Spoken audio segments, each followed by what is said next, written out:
Hello student, this is Moresari here. Today we are going to learn about the next part of the last lesson, voyaging towards excellence. So let's see.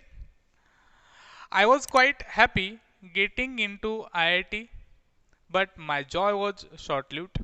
बघा आता अच्युत गोडबोले सांगतात की I was quite happy getting into I I T म्हणजे त्यांनी सांगितलं की मला I I टीमध्ये ॲडमिशन मिळालं होतं मला खूप आनंदही झाला होता but my joy was short lived अत्यायुष्य म्हणतात त्याला खूप कमी कालावधीसाठीचा ठीक आहे त्यांनी सांगितलं पण माझा आनंद मात्र दीर्घकाळ टिकला नाही okay at Solapur I had not seen any buildings which was more than 3 stored त्यांनी सांगितलं की सोलापूरमध्ये मी साधारणतः जे काही बिल्डिंग्स बघितले होते त्यांनी सांगितलं that not seen any buildings which was more than 3 stored म्हणजे 3 मजले जे असतील किंवा 3 माळ्यापेक्षा जास्त मोठं बिल्डिंग जे आहे ते मी बघितलेलं नव्हतं सोलापूरमध्ये Mumbai however was full of the skyscrapers पण मात्र ज्यावेळेस मी मुंबईमध्ये आलो आय आय टी ज्यावेळेस ॲडमिशन झालं त्यावेळेस त्यांनी सांगितलं की इथल्या ज्या काही बिल्डिंग ज्या आहेत त्या काय होतात स्काय स्क्रॅपर्स म्हणजे गगनचुंबी इतक्या खूप साऱ्या उंच ज्या इमारत जे आहे त्यांनी सांगितले की मला मुंबईमध्ये पहिल्यांदा बघायला मिळाल्या होत्या at I I T most of the students and professors use to converse in English whereas my English was very poor त्यांनी सांगितले ज्यावेळेस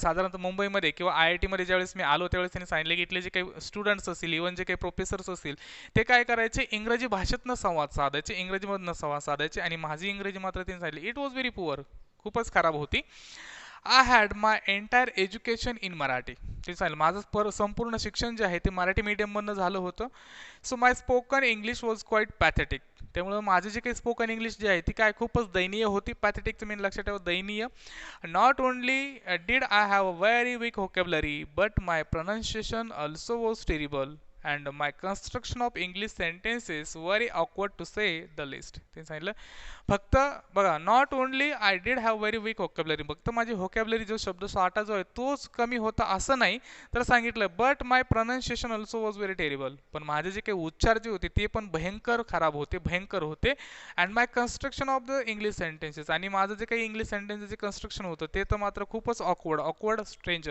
विचित्र खूपच विचित्र होतं okay So due to all these, I was feeling quite lonely and terrified in Mumbai in general and IIT in the particular. मग त्यांनी सांगितलं की ह्या सगळ्यामुळं काय झालं होतं की मला आय आय टीमध्ये किंवा मुंबईमध्ये एकटं जे आहे लोनलीज मीन लक्षात ठेवा दॅट इज एकटं म्हणजे एकटं आणि खूप भीती जी आहे ती वाटायला लागली होती किंवा तसं फील होत होतं I had develop and inferiority complex मी लक्षात ठेवा न्यूनगंड ठीक आहे आणि त्यामुळे त्यांनी सांगितलं की माझ्यामध्ये न्यूनगंडाची भावना जी आहे ती निर्माण झाली होती and I wanted to run away from I I T and even Mumbai मग त्यावेळेस त्यांनी सांगितलं की माझ्यामध्ये न्यूनगंडाची भावना निर्माण झाली होती मला असं वाटत होतं की इथनं आय आय टी जे आहे किंवा सांगितले मुंबईमधनं काय हो घरी पळून जावं One day, I was sitting at my mess table in the hostel that sipping tea when a senior guy came and sat on the chair adjacent to me. मग त्यांनी सांगितलं एक दिवस काय झालं होतं की मी माझ्या मेस टेबलवरती बसलो होतो आणि चहा पित असतानाच एक सिनियर मुलगा जो आहे तो माझ्या शेजारच्या चेअरवरती येऊन बसला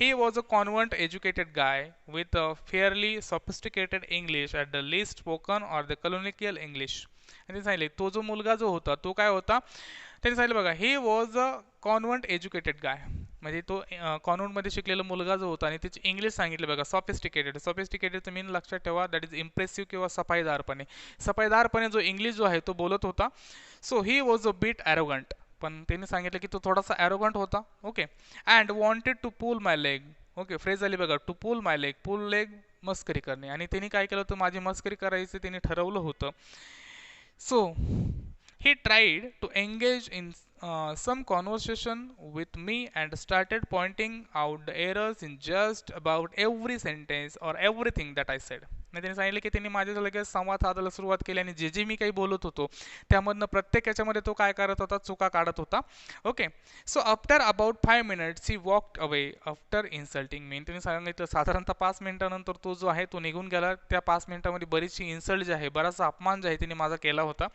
I felt extremely humiliated and upset त्यांनी सांगितलं त्यावेळेस मात्र मला खूपच अपमानित झाल्यासारखं आणि व्यथित झाल्यासारखं वाटलं होतं as it is I was feeling quite depressed and diffident and this incident was the last straw त्यांनी सांगितलं की त्यावेळेस मात्र सांगितलं आय वॉज क्वाईट डिप्रेस्ड मी खरंच खूप डिप्रेशनमध्ये गेलो होतो दॅट डेफिडंटचं मी लक्षात ठेवा दॅट इज लॅकिंग कॉन्फिडन्स आत्मविश्वास खचणे आणि मला स्वतःला माझा आत्मविश्वास जो आहे तो खचल्यासारखं वाटायला लागलं होतं आणि हा जो काही इन्सिडेंट माझ्यासोबत घडला होता हा जो काही प्रसंग माझ्यासोबत घडला होता त्यांनी सांगितलं बघा दॅट लास्ट स्ट्रॉचा मीन लक्षात ठेवा वर्मी घाव लागणे. सो त्यांनी सांगितलं की हा माझा काय होता that is a last straw. So I was almost ब्रोकनचं मी नाही खचणे, मी पूर्णपणे तुटलो होतो, पूर्णपणे खचलं गेलो होतो. So I felt out of the place there and literally wanted to run away to Solapur that very moment. त्यांनी सांगितलं की मी तिथनं बाहेर पडलो आणि मला आता एकच फिलिंग जे आहे किंवा एकच फिलिंग विचार माझ्या मनामध्ये येत होता की इथनं काय करावं, आपण डायरेक्टली सोलापूरला पळून जावं. Okay, how ever it was only my self esteem which stop me. पण मात्र त्यांनी सांगितलं की माझा आत्मसन्मानमध्ये आला होता की ज्याने मला अजूनही थांबून धरलं होतं. Suddenly a feeling of determination and strength came over me. त्यांनी सांगितलं की लगेच अचानक काय झालं, माझ्या मनामध्ये जी काही फिलिंग ऑफ डिटर्मिनेशन जे आहे म्हणजे दृढ निश्चयाची भावना जी आहे ती माझ्या मनामध्ये निर्माण झाली. And that strength came over me and gripped me. ग्रिपचं मी लक्षात ठेवा पकड.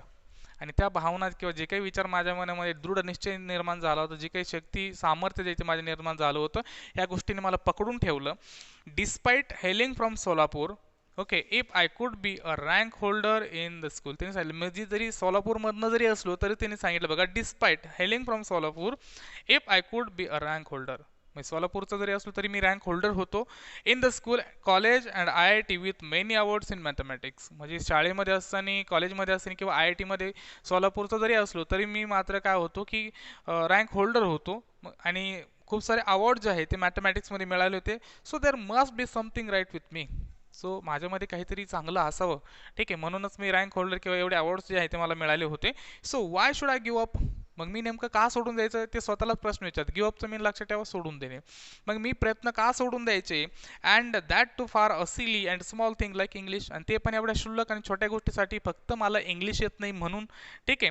So I was not to give up any more and I was determined to fight back. ते सांगितलं मी मात्र आता सोडून देणार नाही, प्रयत्न करणं सोडून देणार नाही, तर मी त्याच्या अगेन्स्ट काय करणार आहे, फाईट करणार आहे, लढणार आहे. Okay, so as I climb the stairs of my hostel room so my plan was ready in my mind. त्यांनी सांगितलं की मी माझ्या हॉस्टेलच्या स्टेअरचा पायऱ्या चढत असतानाच माझ्या मनामध्ये माझा जो काही प्लॅन जो आहे तो तयार झाला होता. Normally most of us who are educated in vernacular languages such as Marathi think in Marathi before speaking English, so translate in English and then somehow try to speak out these translated English sentences in an extremely awkward fashion. मग त्यांनी सांगितलं बघा की आपल्यापैकी जे असतात normally most of us म्हणजे आपल्यापैकी बरेच जण जे असतात त्यांनी सांगितलं की that we are the vernacular languages. व्हर्नॅक्युलरचा मीन लक्षात ठेवा जे काही नेटिव्ह लँग्वेज असते प्रादेशिक लँग्वेज. मग आता रिजनल लँग्वेज जे असेल आपल्यापैकी बरेच जण जे असते ते रिजनल लँग्वेजमधनं काय करतात शिक्षण घेतात. फॉर एक्झाम्पल त्यांनी सांगितलं बघा सच एज मराठी. मग आपण काय करतो मराठीतनं शिक्षण घेतो. इव्हन सांगितलं थिंक इन मराठी, मग आपले विचारही मराठीमधनंच विचार करायला सुरुवात केलेली असते. And then before speaking in English translate in English and then म्हणजे आपल्याला पहिले इंग्लिशमध्ये बोलायचं असं त्यापूर्वी आपण काय करतो त्याचा मराठीत विचार करतो आणि ते मराठीतलं वाक्य जे असेल ते काय करतो आपण इंग्लिशमध्ये ट्रान्सलेट करतो. आणि मग त्यांनी सांगितलं बघा that somehow try to speak out this translated English. आणि मग आपण ते ट्रान्सलेटेड इंग्लिश जे आहे ती बोलायचा प्रयत्न करतो ते पण कसं that sentences in an extremely awkward fashion. आणि त्यांनी सांगितलं मग हे मात्र आपलं जे काही फॅशन म्हणजे जे काही आपलं ट्रान्सलेशन जे असतं ते मात्र खूप विचित्र जे असतं ते आपल्याला बघायला मिळतं. कारण की आपण जे काही मराठी जे असेल तिथे काय करतो जशी तशी इंग्लिशमध्ये ट्रान्सलेट करून बोलत असतो, ठीक आहे. So I had decided that I would do nothing of this sort. त्यांनी सांगितले अशा प्रकारचं मी कुठलीही गोष्ट करणार नव्हतो कारण की ट्रान्सलेटेड इंग्लिश जी आहे ती मला बोलायची नव्हती. त्यांनी सांगितलं अशा प्रकारचं कुठल्याही प्रकार मी करणार नव्हतो. So I wanted to achieve excellence. त्यांनी सांगितलं मला एक्सलन्स मिळवायचं होतं, उत्कृष्ट बनायचं होतं. Okay, so this urge to excel in anything that you try to do has been with me since the childhood. त्यांनी सांगितलं दिस अर्ज टू एक्सेल म्हणजे की तुम्ही उत्कृष्ट मिळवायचं anything that you try to do म्हणजे तुम्ही जे काही गोष्ट करणार आहात त्याच्यामध्ये उत्कृष्ट बनणं हे त्यांनी सांगितलं. मला ह्या ज्या गोष्टी सवय जी आहे ती माझ्या लहानपणापासून जी आहे ती लागलेली होती. Whether I would succeed in this or not म्हणजे त्या गोष्टीमध्ये मी यशस्वी होईल की नाही हे नंतरचा पार्ट आहे, ठीक आहे. But I always set my aims high. त्यांनी सांगितलं पण मी माझे जे काही ध्येय किंवा टार्गेट जे असेल ते नेहमी हाय सेट करतो, ठीक आहे. So in this case too I wanted to speak excellent elegant and fluent English. त्यांनी सांगितलं ह्या केसच्या संदर्भात सुद्धा मला तेच करायचं होतं. मला एक्सलंट इलिगंट आणि जे काही प्रभावी जे आहे सफाईदारपणे इंग्लिश जी आहे ती बोलायची होती. The first thing I did was to start reading English newspapers and English novels. मग आता इंग्लिश इम्प्रूव्ह करण्यासाठी त्यांनी सांगितलं मी काय केलं I first thing the first thing I did, पहिली गोष्ट मी केली की जे काही इंग्लिश न्यूजपेपर जे असतील किंवा नॉवेल जे असतील त्या वाचायला सुरुवात केली.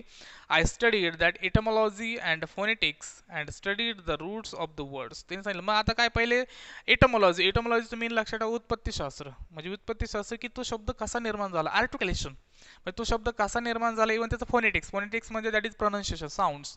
मग त्याचं फोनेटिक्स किंवा साऊंड जे आहे ते कसं आहे, इव्हन त्याचा रूट्स वर्ड्स काय, या सगळ्यांचा अभ्यास जो आहे तुम्ही केला. And how to pronounce them, त्याच्यानंतर तो शब्द कसा प्रोनाऊन्स करायचा. ठीक आहे. I use to stand in front of the mirror and practise speaking. त्यांनी सांगितलं मी काय करायचो, आरशासमोर उभं राहायचो आणि तिथं इंग्लिश जे काय असेल ती माझी काय करायचो, प्रॅक्टिस करायचो. देन रिअलायझिंग माय मिस्टेक्स, आणि स्वतःच्याच मिस्टेक्स मीच रिअलाइज करायचो. देन करेक्टिंग देम माय सेल्फ, आणि मीच काय करायचो त्या करेक्ट करायचो all the time. And improving day by day. मग त्या इम्प्रूव्हाइज करायचं. त्याच्यानंतर असं करत करत एक दिवस करत काय झालं होतं की माझं इंग्लिश जे आहे ते मी इम्प्रूव्ह केलं होतं. It took about 9 to 10 months, by which time I started feeling quite confident about speaking in English at the length with anybody. त्यांनी सांगितलं साधारणतः 9 ते 10 महिने त्यासाठी मला एवढा कालावधी माझा गेला होता. मग आता मात्र 9 ते 10 महिन्यानंतर मला आता स्वतःमध्ये आत्मविश्वास आला होता की मी इंग्लिशमध्ये चांगलं कॉन्व्हर्सेशन किंवा इंग्लिश चांगली बोलू शकतो. My fear had vanished and I started feeling at home in my hostel. माझ्या मनातली भीती जी आहे ती वॅनिश्डचं मीन आहे निघून जाणे. म्हणजे माझ्या मनातली भीती जी आहे ती नाहीशी झाली होती आणि आता मला हॉस्टेलमध्ये माझ्या घरासारखं फिलिंग जे आहे तसं वाटायला लागलं होतं. इन माय फ्युचर करिअर, त्यांनी सांगितलं बघा माझ्या भविष्यातलं जे काही करिअर आहे त्याच्यामध्ये out of 32 years in information technology field, म्हणजे साधारणतः त्यांनी सांगितलं बघा out of 32 years in information technology, म्हणजे 32 वर्ष जी काही माझी सर्व्हिस असेल किंवा जे काही माझा काळ असेल त्याच्यामध्ये सांगितलं बघा I owe the chief executive or managing director or head of software company with the thousands of the software engineers worldwide. म्हणजे जगातील जे काही हजारो जे काही सॉफ्टवेअर इंजिनियर्स जे असतील त्यांच्यासोबत काम करत असताना मी चीफ एक्झिक्युटिव्ह होतो, इव्हन मॅनेजिंग डायरेक्टर होतो किंवा एखाद्या सॉफ्टवेअर कंपनी सांगितलं हेड होतो बघा. So during that period I had to give several presentations or negotiate many contracts with the CEOs, directors or that VPs in the US, UK और Australia. मग त्या काळामध्ये त्यांनी सांगितले की मला बरेच जे काही कंपनीचे प्रेझेंटेशन जे असतील ते द्यावे लागायचे. त्यासाठी जे काही कंपनी CEOs असतील किंवा जे काही व्हेरी इम्पॉर्टंट पर्सन्स असतील किंवा डायरेक्टर्स असतील यांच्यासमोर मला म्हणजे UK असेल, युनायटेड किंगडम किंवा USA असेल, अमेरिका असेल, इथं मला जाऊन प्रेझेंटेशन द्यावे लागायचे. ते पण म्हणजे कॉन्फिडेंटली मी इंग्लिशमध्ये कॉन्फिडेंटली ते काय करत होतो, प्रेझेंट करायचो. I was absolutely at ease at that time. मी ज्यावेळेस हे प्रेझेंटेशन दिले त्यावेळेस त्यांनी सांगितले की आय वॉज ॲट इजचं मीन लक्षात ठेवा सहज. मग आता सहजपणे मी त्यांच्यासमोर जे काही डेटा जो असेल किंवा जे काही इन्फॉर्मेशन असेल ती मी सहजपणे काय करत होतो, प्रेझेंट करत होतो. So it is only due to the efforts at IIT that I could sign contracts with millions of dollars worldwide and also run large global software companies. आणि त्यांनी सांगितले हे सगळे माझे ते एफर्ट्स होते, हे सगळे कष्ट मी जे काय IIT मध्ये घेतले होते 9-10 महिने इंग्लिश शिकण्यासाठी, त्याचा हा सगळा परिणाम होतो की त्याच्यासाठी त्यांनी सांगितले की मी खूप सारे कॉन्ट्रॅक्ट साईन केले होते की जे वर्ल्ड वाईड जगात बऱ्याच कंपनीचे माझे कॉन्ट्रॅक्ट जे आहे मी साईन केले होते. इव्हन सांगितलं also run large global software companies, खूप साऱ्या कंपनी जे आहे ते मी रन केल्या होत्या, त्याचं हेड राहिलं होतं. हे सगळं काय झालं होतं की ते 9 ते 10 महिन्याचे जे काही मी कष्ट जे आहे ते घेतले होते त्याच्या जोरावरती जे आहे हे सर्व घडून आलं होतं. At IIT I got fairly good marks in my first 2 years. मग त्यांनी सांगितलं IITला असताना माझे पहिले जे 2 वर्ष जे आहे त्यामध्ये मला चांगले मार्क्स मिळाले होते. How ever a very important thing happen while I was in 3rd year. मग त्यांनी सांगितलं एक महत्त्वाची गोष्ट जी आहे मी ज्यावेळेस 3rd इयरला होतो त्यावेळेस घडली होती बघा. I came in a contact with about 15 to 20 extremely brilliant students, researchers, then professors from IIT, TIFR और BARC. त्यांनी सांगितलं की ज्यावेळेस मी 3rd इयरला होतो त्यावेळेस मात्र 15 ते 20 अशा एकदम स्कॉलर लोक जे असतील किंवा काही रिसर्चर्स असतील किंवा काही प्रोफेसर्स असतील यांच्या कॉन्टॅक्टमध्ये मी आलो होतो की जे IIT किंवा TIFR ओके म्हणजे टाटा इन्स्टिट्यूट ऑफ फंडामेंटल, ठीक आहे, तिथनं जे लोक असतील. इव्हन नेक्स्ट वन जे असतील बघा BARC म्हणजे भाभा ॲटॉनॉमिक रिसर्च जे काही असेल, ठीक आहे. सो ह्यातले जे काही टॉप लोक जे होते किंवा ब्रिलियंट स्टुडंट होते यांच्या कॉन्टॅक्टमध्ये मी आलो होतो. So they included top ranking student from IIT. IIT मधले ते टॉप रँकिंगचे स्टुडंट्स होते. Even visiting professors in America, त्यातले जे काही प्रोफेसर्स होते ते अमेरिकेला व्हिजिटिंग प्रोफेसर्स होते बघा, American universities and very renowned mathematicians in the world and so on. किंवा काही लोक जे होते वेल नोन मॅथमॅटिशियन्स होते इन द वर्ल्ड जगातले, अशा लोकांच्या कॉन्टॅक्टमध्ये मी ज्यावेळेस 3rd इयरला होतो त्यावेळेस आलो होतो. I was instinctively attracted to this group. Intentionally means लक्षात ठेवा तत्क्षणी लगेच, म्हणजे लगेच मी त्या लोकांच्या ग्रुपकडे काय झालो होतो, अट्रॅक्ट झालो होतो. So this friendship had a lasting impact on my life. आणि त्यांनी सांगितले ही जी काही आमची मैत्री होती ती 15-20 जणांच्या कॉन्टॅक्टमध्ये मी आल्यानंतर त्याचा माझ्या आयुष्यावरती बराच परिणाम जो आहे त्यांनी सांगितला झाला होता. Until that time I use to consider myself somewhat intelligent. म्हणजे ह्या लोकांना भेटण्यापर्यंत त्याच्या अगोदर मी स्वतःला काहीतरी मी थोडासा हुशार आहे असं समजत होतो. Okay, intelligent. But however after I met my friends in group I came to know what real brilliance mean. आणि त्याच्यानंतर सांगितले की ह्या ज्या माझ्या मित्रांना जे काही टॉप स्कॉलर असेल किंवा रिसर्चर असेल किंवा ह्या माझ्या मित्रांना भेटल्यानंतर आता मला कळलं होतं की रिअल टॅलेंट किंवा ब्रिलियन्स म्हणजे काय आहे ते मला समजलं होतं. I realise where I stood. आणि त्यावेळेस मला कळलं होतं की मी कुठं उभा आहे. Okay, so I was actually also very lucky that I came in a contact with the great people on the global scale early in my life. आणि त्यांनी सांगितलं मी खरंच खूप भाग्यवान होतो की इतक्या कमी वयामध्ये मी अशा लोकांच्या संपर्कात आलो होतो. Okay, so later in my life when that Mr. Narayan मूर्ती led Patni to start Infosys. मग त्यांनी सांगितले की त्याच्यानंतर काय झालं की नारायण मूर्तींनी काय केलं होतं की इन्फोसिस स्टार्ट करण्यासाठी लगेच काय केलं होतं, पाटणी कम्प्युटर जे आहे ते सोडलं होतं. So I started heading Patni software division occupying the same chair. आणि त्यांनी सांगितले त्याच खुर्चीवरती जे आहे मी ते पाटणी कम्प्युटर स्टार्ट करण्यासाठी किंवा ते हँडल करण्यासाठी त्याच चेअरवरती जो आहे ॲज अ हेड म्हणून मी बसलो होतो. My head office was in Cambridge then Massachusetts USA where near Boston. त्यांनी सांगितले की आता त्याच्यानंतर ज्यावेळेस मी त्या कंपनीचं हेड म्हणून बसलो होतो त्यावेळेस माझं जे काही ऑफिस जे आहे माझं हेड ऑफिस कुठं म्हटलं कॅम्ब्रिजला. Okay, Massachusetts even USA. So very near to Boston. ठीक आहे, बोस्टनच्या शेजारीच होतं. So it was in fact the adjacent building to that MIT in America. आणि ते सांगितले ते जे काय ऑफिस जे आहे ते MIT जी काही बिल्डिंग आहे त्याच्या बाजूलाच जे होतं MITचं मीन लक्षात ठेवा. ठीक आहे, that is Massachusetts institution of technology जे आहे ती. So I had to visit the US that every few months in those days. मग त्यांनी सांगितलं त्या काळामध्ये मला काय करावं लागायचं की बऱ्याच वेळेस USला व्हिजिट असायचं माझ्या जावं लागायचं. I use to visit MIT during lunch time to meet my friends. मग त्यांनी सांगितले की मध्ये ज्यावेळेस लंच ब्रेक असेल किंवा लंच टाईम असेल त्यावेळेस मी MITला व्हिजिट करायचो की माझ्या मित्रांना भेटण्यासाठी जायचो. इव्हन बघा तिथं सांगितलंय there one could see a couple of Nobel laureates at the dining table. मग तिथं तुम्हाला त्या डायनिंग टेबलवरती विद्वान लोक जे असतील ते बसलेले दिसतील, बसलेलेच असायचे. ठीक आहे. So during these years, I traveled a lot to US, Europe, Japan and Australia and I could meet a number of great thinkers and management gurus. म्हणजे सांगितलं की ते काळामध्ये म्हणजे मी काय केलं की खूपच जो प्रवास जो आहे तो मला करावा लागला आणि त्या प्रवासामुळे सांगितले की जे काही मॅनेजमेंट गुरुज असतील, ठीक आहे, किंवा जे काही रॅशनल थिंकर्स असतील किंवा ग्रेट थिंकर्स असतील अशा लोकांचे जे आहे बऱ्याच वेळेस माझा संपर्क झाला.